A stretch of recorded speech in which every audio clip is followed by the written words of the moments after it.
Hello, welcome to the EagleSix Airsoft video. We're going to be testing this TM MP5 NGRS.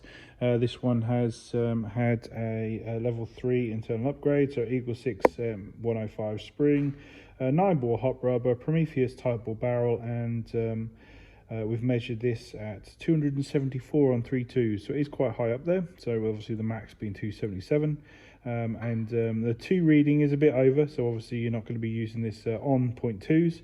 So the 3.2 is the recommended ammo, so hopefully everything goes all right with that. Obviously, if you ever have any problems at the chrono, you're welcome to obviously come back, but we have tested it here, and like I say, it's a pass for us once the hop's set.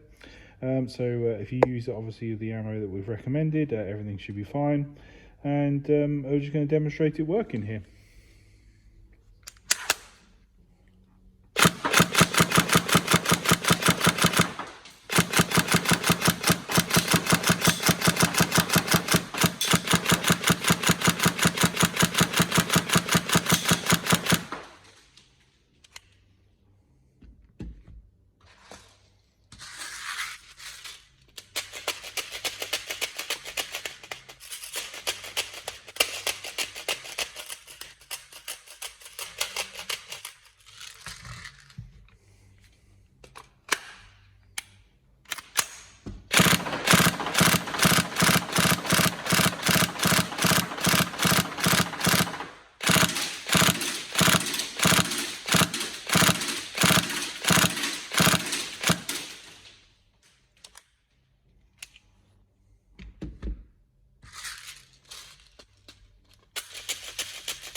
There we go, all tested and working. Any problems, let us know, but otherwise we hope you enjoy it and have loads of fun. Thank you.